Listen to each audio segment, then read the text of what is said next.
Hello student, class 9th का social science का question paper है। 087 कोड है। Mid term exam 24-25। तो जिन बच्चों का ये एग्ज़ाम हो चुका है वो अपने आंसर्स चेक कर सकते हैं।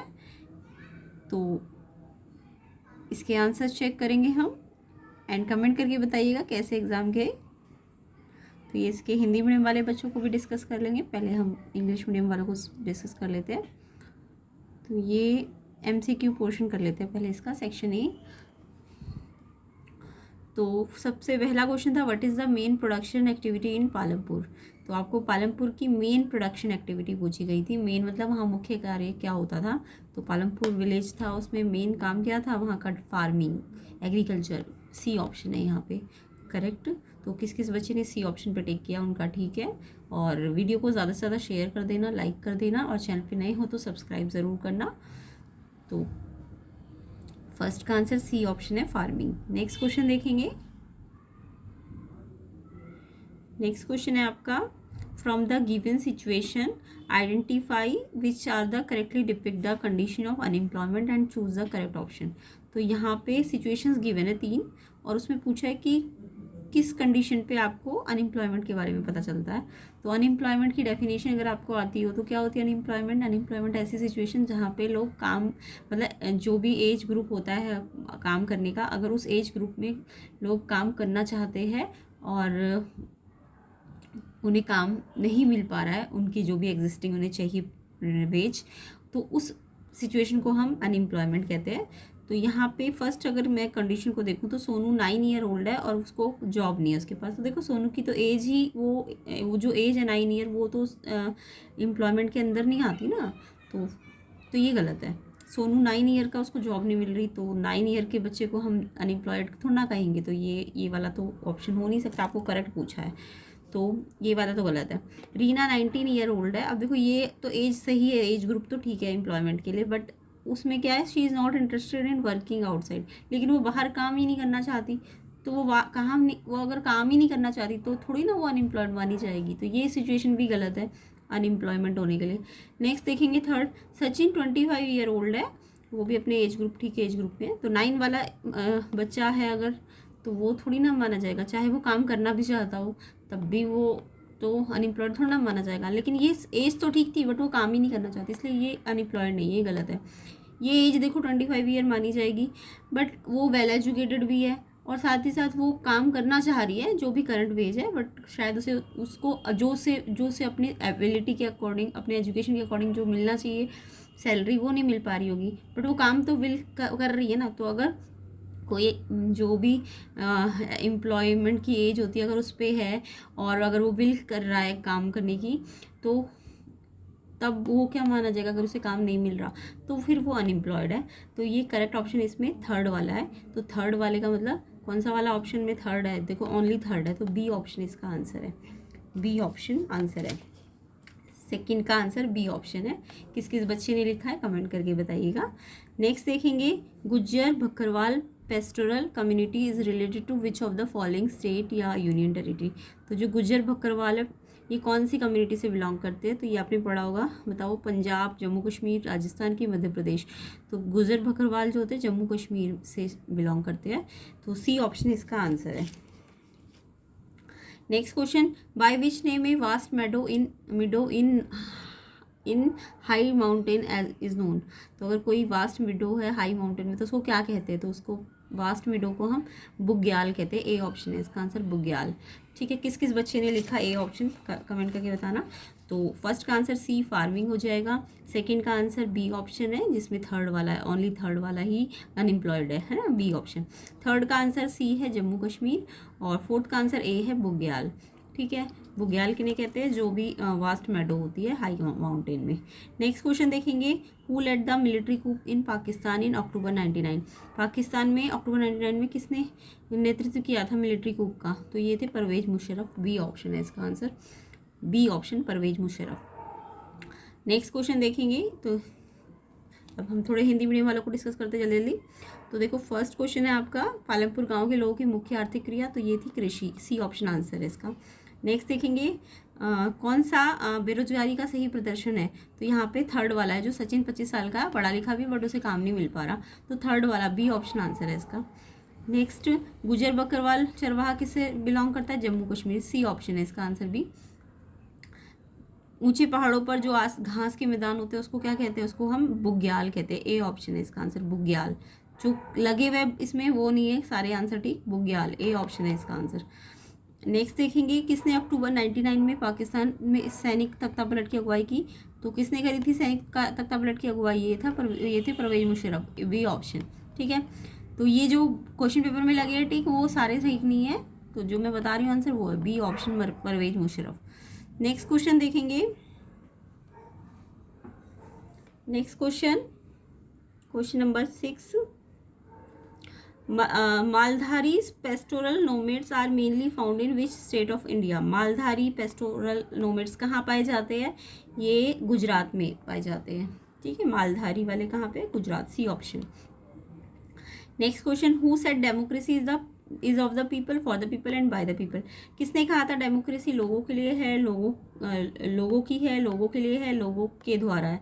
तो ये डेमोक्रेसी की जो डेफिनेशन है एक तरह से, वो किसने दी थी? अब्राहम लिंकन ने, ए ऑप्शन इसका आंसर है, Abraham Lincoln. Next question, match the column A with column B. Column A को कॉलम बी से मैच करना है और करेक्ट ऑप्शंस ढूंढने हैं इसमें, यानी मैच करने के बाद ऑप्शंस ढूंढने हैं आपने। तो देखो, म्यांमार की बात करें तो म्यांमार में क्या होता है?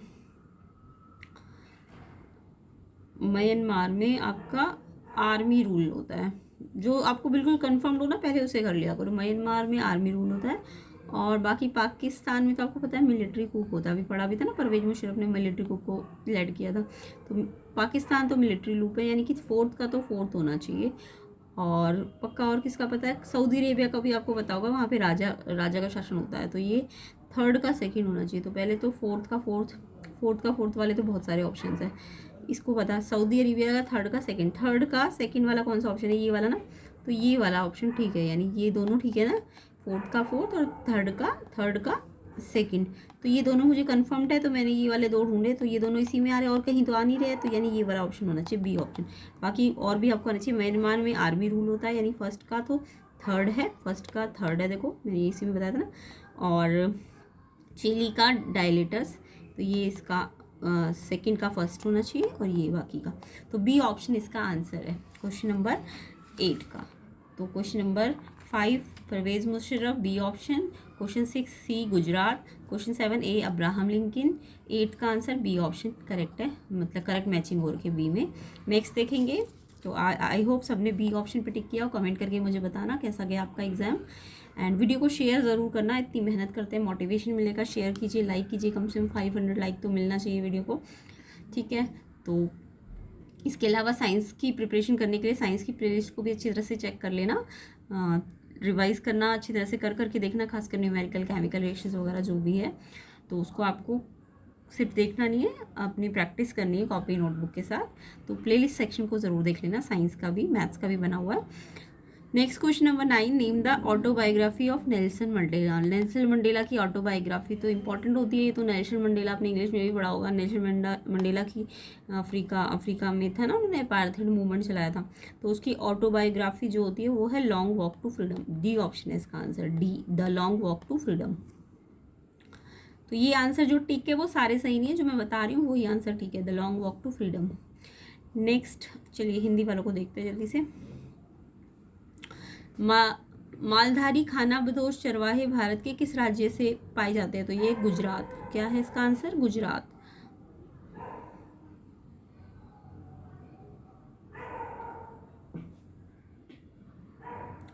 उसके बाद है, ये किसने कहा लोकतंत्र ऐसी सरकार है जो लोगों की हो, लोगों के लिए हो और लोगों के द्वारा बनाई गई? अब्राहम लिंकन, इसका आंसर है ए ऑप्शन। एंड ये मैंने बताई दिया आपको, पाकिस्तान का सैनिक तख्तापलट होना चाहिए, सऊदी का राजशाही, और म्यांमार का सैनिक शासन, तो चिले का तानाशाह हिंदी में बोले तो डायरेक्टर मतलब तानाशाह। तो यहाँ पे बी ऑप्शन करेक्ट है इसका, बी ऑप्शन। नेक्स्ट देखेंगे, नेल्सन मंडेला का जो शीर्षक है आत्मकथा का, वो है आपका the long walk to freedom, D option है इसका answer, D the long walk to freedom, ठीक है। जो लगा है वो सारे सही नहीं है, बार बार बोल रही हूँ, डी ऑप्शन है the long walk to freedom. चलिए नेक्स्ट क्वेश्चन देखेंगे। नेक्स्ट क्वेश्चन, बाकी वीडियो को शेयर कीजिए, लाइक कीजिए, चैनल पे नए हो तो सब्सक्राइब करना। क्वेश्चन 10, इंडिया की लैंड बाउंड्री कितनी है? ये मैंने अभी प्रीवियस वीडियो में बताया था आपको। इंडिया की लैंड बाउंड्री आपकी 15,200 किलोमीटर। सी ऑप्शन इसका आंसर है, इतनी है इंडिया की land boundary, 15,200 kilometre. Which party led the movement against apartheid in South Africa? South Africa में अपार्थाइड मूवमेंट किसने नेतृत्व किया था अपार्थाइड मूवमेंट का? तो ये आपका लेबर पार्टी ने, बाथ पार्टी ने, अफ्रीकन नेशनल कांग्रेस ने, इंडियन नेशनल कांग्रेस ने। तो अफ्रीका में तो आपकी अफ्रीकन नेशनल कांग्रेस थी ना, ये तो आपकी इंडियन नेशनल कांग्रेस, तो अफ्रीकन नेशनल कांग्रेस एएनसी ने मूवमेंट का नेतृत्व किया था। तो यहाँ पे 9th का आंसर डी है, long walk to freedom, and 10th का आंसर सी है, 15,200 किलोमीटर लैंड बाउंड्री है। एंड 11th का क्वेश्चन का आंसर अफ्रीकन नेशनल कांग्रेस। क्या है 11th का answer? African National Congress, ANC से याद कर सकते हो इसे आप। ये अफ्रीका की पार्टी है जिन्होंने अपार्थाइड मूवमेंट का नेतृत्व किया था। तो सी ऑप्शन आंसर है इसका। 12 देखेंगे, in summer vacations you are going to visit a group of island. आप समर वेकेशंस में आइलैंड जाना चाहते हो, आइलैंड के ग्रुप में इंडिया में, नियर इंडिया। एंड आपको क्लू के बेसिस पे पूछा गया कौन सा वेकेशन प्लेस के बारे में बात हो रही है। तो पहला क्लू है कि ये जो भी आइलैंड का ग्रुप है ये अरेबियन सी में। तो आप समझ गए होंगे अरेबियन सी में कौन से आइलैंड होते हैं। देखो, एक बे ऑफ बंगाल में होते हैं, एक अरेबियन सी में होते हैं। तो अरेबियन सी में कौन से वाला होता है, बाकी और ज़्यादा क्लू आपको यहाँ से मिल जाएगा। और ये ग्रुप है कोरल आइलैंड्स का। कोरल आइलैंड आपने पढ़ा होगा लक्षद्वीप को कहते हैं, तो यहाँ से तो कन्फर्म हो गया। बाकी अरेबियन सी से भी आपको पता होना चाहिए। तो ये कोरल आइलैंड या अरेबियन सी, और इसकी जो लक्षद्वीप आइलैंड है जिसकी बात कर रहे हैं उसकी कैपिटल का नाम है कावारत्ती। तो ये कावारत्ती से भी पता चल सकता है। कोरल आइलैंड तो सबसे ज़्यादा मेन क्लू है। कोरल आइलैंड आपने पढ़ा होगा लक्षद्वीप को कहते हैं, और ये अरेबियन सी में होता है। तो ये लक्षद्वीप की बात हो रही है। बी ऑप्शन है इसका आंसर। किस किस बच्चे ने बी ऑप्शन पर टिक किया कमेंट करके ज़रूर बताना मुझे। तो इसका आंसर बी है, लक्षद्वीप, 12th का आंसर। 13 देखेंगे, विच of the following state neither has international border nor coastal plain. किस स्टेट के ना तो इंटरनेशनल बॉर्डर है और ना ही कोस्टल लाइन है। ना तो इंटरनेशनल बॉर्डर है और ना ही कोस्टल लाइन है। तो कोस्टल लाइन, तो कोस्टल मतलब जहाँ पे समुद्र होता है। तो केरला और महाराष्ट्र, इवन राजस्थान में भी आपका इंटरनेशनल बॉर्डर आ जाता है ना। तो यहाँ पे ना तो इंटरनेशनल बॉर्डर और ना ही कोस्टल लाइन है। कोस्टल लाइन वाले तो ये दोनों है। राजस्थान में बॉर्डर भी आता है, इंटरनेशनल बॉर्डर पाकिस्तान वगैरह वहाँ पे बॉर्डर में आ जाते हैं। तो ये मध्य प्रदेश जो है ना इंडिया के बीच में है ना बिल्कुल। तो यहाँ पे ना तो कोई इंटरनेशनल बॉर्डर आता है ना ही कोस्टल लाइन। तो मध्य प्रदेश है इसका आंसर। बी ऑप्शन इसका ठीक है, मध्य प्रदेश। किस किस बच्चे ने मध्य प्रदेश पे टिक किया कमेंट करके बताना। नेक्स्ट है, विच of the following is the longest peninsular river of India. सबसे लंबी पेनिनसुलर रिवर कौन सी है इंडिया की? तो पेनिनसुलर रिवर की बात हो रही है। गोदावरी, कृष्णा, कावेरी, महानदी। गोदावरी सबसे लॉन्गेस्ट पेनिनसुलर रिवर होती है। डी, ए ऑप्शन है इसका आंसर, गोदावरी। तो 12th का आंसर बी है, लक्षद्वीप। 13 का बी ऑप्शन है, मध्य प्रदेश, जिसकी ना तो इंटरनेशनल बाउंड्री है ना ही कोस्टल लाइंस है। एंड 14 का आंसर ए है, गोदावरी, लॉन्गेस्ट पेनिनसुलर रिवर होती है ये। नेक्स्ट क्वेश्चन पे आते हैं, पहले हिंदी वाले देखेंगे जल्दी से। भारत की स्थल सीमा की लंबाई है 15,200 किलोमीटर। सी ऑप्शन है इसका आंसर, सी ऑप्शन। किस पार्टी ने दक्षिण अफ्रीका में रंगभेद के विरुद्ध आंदोलन का नेतृत्व किया? दक्षिण अफ्रीका में अफ्रीकी नेशनल कांग्रेस। सी ऑप्शन है इसका आंसर। गर्मियों की छुट्टियों में आप एक द्वीप समूह का भ्रमण करने जा रहे हैं और वो भारत के पास है। अब उसके बारे में कुछ बातें कही गई। अरब सागर में होना चाहिए, प्रवाल द्वीप होने चाहिए, प्रवाल होने चाहिए उसके अंदर, और ये इसकी राजधानी, इसका मुख्यालय कावारत्ती है। तो ये है आपका, ये लक्षद्वीप है। B option, B option Lakshadweep है। ठीक है, टिक वाले सारे सही नहीं है, जो मैं बताऊंगी वो ही सही है। बी लक्षद्वीप इसका आंसर है, बी ऑप्शन लक्षद्वीप। प्रवाल वगैरह कहाँ होते हैं? अरब सागर, लक्षद्वीप। नेक्स्ट क्वेश्चन देखेंगे, निम्नलिखित में से उस राज्य की पहचान कीजिए जिसकी ना तो अंतर्राष्ट्रीय सीमा और ना ही तटीय सीमा है। तो ना अंतर्राष्ट्रीय सीमा होनी चाहिए और ना ही तटीय। तो ये मैंने आपको बताया था ना अभी, Madhya Pradesh. B option, B option यहाँ पे ठीक है, B option Madhya Pradesh, Madhya Pradesh answer है इसका। ठीक है, नेक्स्ट क्वेश्चन, इनमें से प्रायद्वीपीय भारत की सबसे लंबी नदी, सबसे लंबी नदी प्रायद्वीपीय भारत की गोदावरी है। ए ऑप्शन, ए ऑप्शन इसका आंसर है। तो सारे ऑप्शन ठीक नहीं है, कुछ कुछ ठीक भी लगे हुए हैं, बट जो मैं आंसर बताऊंगी सिर्फ वही आंसर ठीक है। तो इसका आंसर गोदावरी है।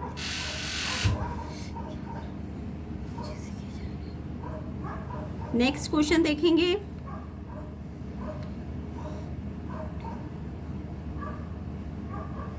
नेक्स्ट क्वेश्चन है on the basis of the following clues, इसमें भी क्लू के बेसिस पे आपको रिवर का नाम पूछा है।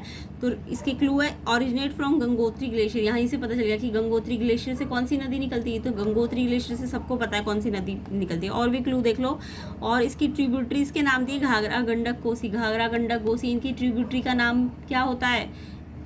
और इसके अलावा जो इसका एवरेज स्लोप डिक्लाइन करता है 1 मीटर फॉर एवरी 6 किलोमीटर पे इसका 1 मीटर स्लोप डिक्लाइन कर जाता है। तो यहाँ से तो सबसे ज़्यादा कन्फर्म हो रहा है गंगोत्री ग्लेशियर से गंगा नदी ओरिजिनेट होती है। और ये भी गंगा नदी की ये जो है ये ट्रिब्यूटरी है गंगा नदी की, घाघरा गंडक कोसी यमुना भी है ना।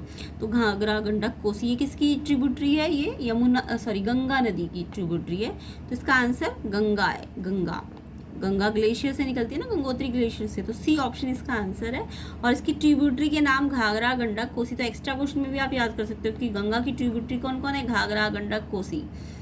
तो इसका आंसर सी ऑप्शन है गंगा इसका आंसर है 15 का। नेक्स्ट देखेंगे from which place does the standard meridian of India pass through. तो ये तो आपने पढ़ा हुआ स्टैंडर्ड मेरिडियन या प्राइम मेरिडियन की कहाँ से पास होती है, ये होती है आपकी मिर्जापुर, जो कि यूपी में है, उत्तर प्रदेश में मिर्जापुर। ए ऑप्शन है इसका आंसर। तो 15 का आंसर सी है गंगा, जो गंगोत्री ग्लेशियर से निकलती है, उसकी ट्रिब्यूटरी भी आपको याद रखनी होती है। 16 का आंसर ए है, मिर्जापुर उत्तर प्रदेश में है ये, ठीक है।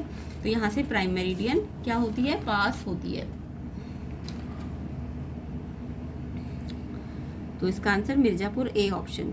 नेक्स्ट क्वेश्चन एजर्शन रीजंस है। तो एजर्शन रीजन देखिए, tax collected by the church was called तिथि। तिथि वो टैक्स था जो चर्च कलेक्ट करता था। अभी मैंने थोड़ी देर पहले प्रीवियस वीडियो में बताया था तिथि और टैली ये 2 टाइप के टैक्स होते हैं। तिथि चर्च लगाता था, ये एक इनडायरेक्ट टैक्स होता था। तो यस, ये तिथि जो है चर्च कलेक्ट करता था ये टैक्स, तो ये बिल्कुल ठीक है। Tax collected by state was called tally. Tally एक स्टेट टैक्स होता था और ये डायरेक्ट टैक्स होता था, स्टेट कलेक्ट करता था इसको, तो ये भी ठीक है। टैली एक स्टेट टैक्स था और ये डायरेक्ट टैक्स था, और ये वाला इनडायरेक्ट टैक्स था। तो यहाँ पे आपका 17 क्वेश्चन में एजर्शन भी ठीक है और रीज़न भी ठीक है, लेकिन रीज़न का एजर्शन से कोई मतलब नहीं है, वो सिर्फ ट्रू स्टेटमेंट है। बट ये इसका कॉज थोड़ी ना है कि इसका रीज़न थोड़ी ना कि ये तिथि क्यों कहते थे इसको, या ये चर्च से जो वसूला जाता था, ऐसा कोई रीज़न थोड़ी ना है, सिर्फ स्टेटमेंट वाइज ठीक है। जब दोनों बात सही हो, एक्सप्लेनेशन ठीक ना हो, तो आंसर ऑप्शन बी में मिल जाएगा। ऑप्शन बी देखो, यहाँ पे ऑप्शन बी लिखा भी होगा कि सिर्फ एजर्शन रीज़न ठीक है बट रीज़न एक्सप्लेन नहीं कर रहा है, तो बी ऑप्शन इसका आंसर है। हाँ, अगर रीज़न इसके वाई का आंसर होता, तो ये तो जस्ट स्टेटमेंट वाइज ठीक है कि तिथि चर्च कलेक्ट करता था और टैली स्टेट कलेक्ट करता था, ये दोनों टैक्स होते थे, है ना। तो ऐसा कोई एक्सप्लेनेशन नहीं है, जस्ट ठीक है। बी ऑप्शन इसका आंसर है, ऑप्शन बी आंसर है।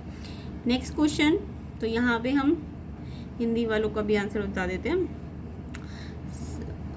कौन सी नदी की पहचान गंगोत्री से निकलती है, सहायक नदी घाघरा गंडक कोसी है, तो इसका आंसर है गंगा, सी ऑप्शन गंगा, ये वाला सी ऑप्शन है इसका आंसर।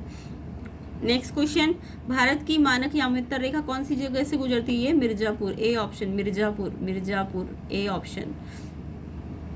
नीचे कथन दिए गए एजर्शन रीजन, ये मैंने बताया था, चर्च जो वसूलता है कर उसको तिथि कहते हैं या टाइड कहते हैं, यस ठीक है ये। और जो राज्य को देते हैं वो टैली या टाइल होता है, तो यस दोनों ठीक है। तो दोनों ठीक है, बस बी ऑप्शन है इसका आंसर। क्या है इसका answer, B option.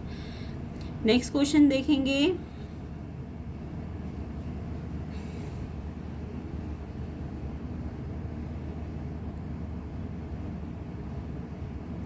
Next question भी एजर्शन रीजन ही है। The Ganga river is a peninsular river. क्या गंगा नदी पेनिनसुलर रिवर होती है, नो पेनिनसुलर नहीं होती। गंगा नदी तो हो हिमालयन नदी है, हिमालयन, ठीक है, वो पेनिनसुलर नहीं होती है, वो हिमालयन नदी होती है। तो यहाँ पे ये गलत है। And Ganga is a perennial river, yes perennial का मतलब जो सदा बहती है, जो चाहे बारिश हो या ना हो, बारिश पे डिपेंड नहीं करती, वो सदा बहती रहती है, क्योंकि वो स्नो से निकल रही है ना, हिमालय से निकल रही है, तो वो हमेशा बहती है, तो वो पैरेरियल रिवर है। तो पैरेरियल रिवर है, यस ये ठीक है, बट वो पेनिनसुलर रिवर नहीं, वो हिमालयन रिवर है। हिमालयन रिवर ही पैरेरियल रिवर होती है। हाँ, अगर यहाँ हिमालयन रिवर होता और फिर उसके बाद पैरेरियल रिवर होता, तो एजर्शन रीजन दोनों ठीक हो गया और उसका एक्सप्लेनेशन भी ठीक होता और तब आंसर ए हो जाता। बट अभी फिलहाल ये गलत है, पेनिनसुलर नहीं है, हिमालयन है। और ये पैरेरियल तो है, ये ठीक है, क्योंकि ये सदा बहती है, पूरे साल भर बहती है ये, ठीक है, ये तो पैरेरियल रिवर के बारे में आपको बात की गई थी पहले भी। तो एजर्शन ठीक है, एजर्शन गलत है, रीज़न ठीक है। 18 का एजर्शन गलत है बट रीज़न ठीक है 18 क्वेश्चन का, तो इसलिए आंसर आपका एजर्शन गलत, रीज़न ठीक, डी ऑप्शन है आंसर। आंसर क्या हो जाएगा, जब एजर्शन गलत और रीज़न ठीक हो तो डी ऑप्शन आंसर है, डी ऑप्शन इसका आंसर है। नेक्स्ट क्वेश्चन देखेंगे, ये भी एजर्शन रीज़न ही है। It is undemocratic to give voting right to women in a country. अगर हम वुमेन को वोटिंग राइट दे दें तो ये क्या अनडेमोक्रेटिक हो जाता है? नो, वुमेन को तो राइट मिलना चाहिए तभी तो डेमोक्रेसी बनेगी। तो यहाँ पे बोला कि अनडेमोक्रेटिक हो जाएगा अगर वोटिंग राइट वुमेन को दे दे, तो ये गलत लिखा है, ये रॉन्ग है ये। इट इज़, अच्छा हाँ, इट इज़ अनडेमोक्रेटिक, ठीक है ठीक है। इन्होंने बोला है कि ये अनडेमोक्रेटिक है to give voting right to women in a country. मतलब हिंदी में पढ़े तो क्या लिखा है ये इन्होंने, किसी देश में महिलाओं को मताधिकार देना अलोकतांत्रिक है। नहीं, महिलाओं को मताधिकार देना तो लोकतांत्रिक होता है ना, ये गलत लिखा है इन्होंने। इन्होंने कहा है कि अगर हम महिलाओं को वोटिंग राइट दे दे तो वो अनडेमोक्रेटिक होगा, नहीं वो तो डेमोक्रेटिक होता है ना, ये तो गलत लिखा है इन्होंने। तो एजर्शन गलत है आपका, एजर्शन गलत है इसमें, एजर्शन गलत है। Democracy increase the dignity of citizens, democracy से जो नागरिक होते हैं उनकी डिग्निटी बढ़ती है, उनका स्वाभिमान बढ़ता है, यस ये ठीक है। जब डेमोक्रेसी होगी तभी तो उनको उनके राइट्स मिलेंगे ना, तो ये बिल्कुल ठीक है। तो यहाँ पे ये एजर्शन गलत है बट रीज़न ठीक है, इसमें भी आंसर डी ऑप्शन ही हो जाएगा। एजर्शन तो गलत है बट रीज़न ठीक है, आंसर क्या है इसका, डी ऑप्शन। जब एजर्शन गलत हो रीज़न ठीक हो तो इसका आंसर भी क्या होगा, डी ऑप्शन। तो 19 का भी आंसर डी ऑप्शन ही हो जाएगा। नेक्स्ट देखेंगे 20 का भी एजर्शन रीज़न देख लेते हैं, फिर हिंदी वाले डिस्कस कर लेंगे। तो 20 में देखते हैं, land labour and capital are the major factor of production. Land labour and capital ये फैक्टर ऑफ प्रोडक्शन, इन्हीं से तो प्रोडक्शन होता है ना, इन तीनों से, तो इनको फैक्टर ऑफ प्रोडक्शन कहते हैं। यस ये ट्रू है, एजर्शन ठीक है। टूल्स, मशीन्स, बिल्डिंग्स एग्जाम्पल है फिक्स्ड कैपिटल के। फिक्स्ड कैपिटल जो मतलब स्टार्टिंग में चाहिए होती है, कोई भी अगर आप ऑक्यूपेशन करते हो, कोई भी बिजनेस करते हो तो उसके लिए फिक्स कैपिटल चाहिए, तो मशीन्स, बिल्डिंग्स ये फिक्स कैपिटल में आती है। यस ये ठीक है, टूल्स, मशीन, बिल्डिंग्स ये क्या होती है, फिक्स कैपिटल होती है। बट ये फिक्स कैपिटल होती है, इससे इसका कोई लेना देना नहीं कि ये factor of production land labour capital है। तो इसलिए ये एजर्शन रीजन स्टेटमेंट वाइज तो ठीक है बट एक्सप्लेनेशन वाइज ठीक नहीं है। तो एजर्शन रीजन ठीक है बट एक्सप्लेनेशन ठीक नहीं, इसलिए बी ऑप्शन है इसका आंसर। 20 का आंसर बी है, 19 का डी है, 18 का भी डी है एजर्शन रीजन में, और 17 का आपका बी है। तो आई होप सबको एजर्शन रीजन समझ आ गए होंगे।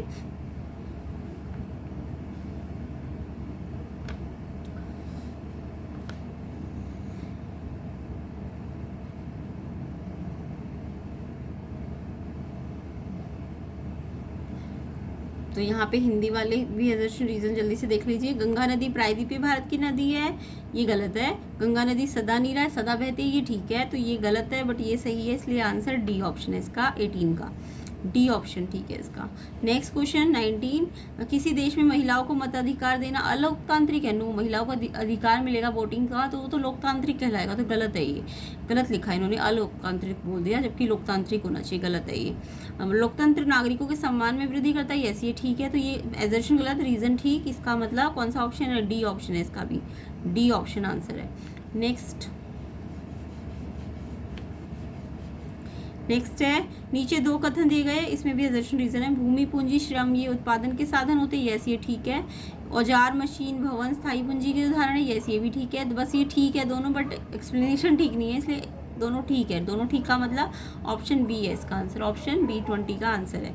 तो आई होप ये सारे आपको समझ आ गए होंगे। इसके सेक्शन बी के क्वेश्चंस को और सेक्शन सी को हम नेक्स्ट पार्ट में कवर कर लेंगे। उस बाकी वीडियो को ज़्यादा से ज़्यादा शेयर करना। सेक्शन ए के जल्दी से जल्दी मुझे सारे बच्चे कमेंट करके बताना कितने MCQs आपके ठीक है और 20 में से कितने आपके ठीक है, ये मुझे सारे बच्चे कमेंट करके लिख के दिखाएंगे। एंड अदर सेक्शंस को हम नेक्स्ट पार्ट में कवर कर लेंगे। तो ये इसके सेक्शन बी, सेक्शन सी,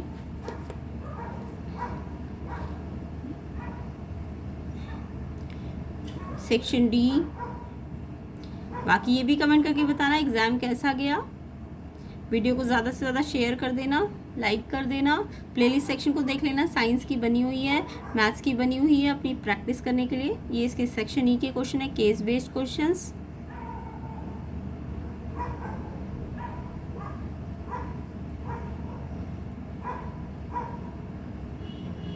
मैप वर्क आया हुआ था आपका, सांभर झील, मालाबार तट, पंजाब,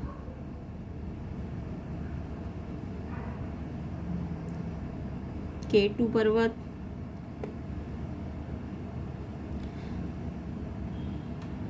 तो इस सब के सोल्यूशन के लिए आप बाकी नेक्स्ट पार्ट देख सकते हो, एंड प्लेलिस्ट सेक्शन को देख लेना, SST की भी बनी हुई है, एंड मैथ्स की, साइंस की, सबको आपको अच्छी तरह से प्रैक्टिस करना है। वीडियो को ज़्यादा से ज़्यादा शेयर करना है, लाइक करना है, एंड चैनल पे नए हो तो सब्सक्राइब ज़रूर करना।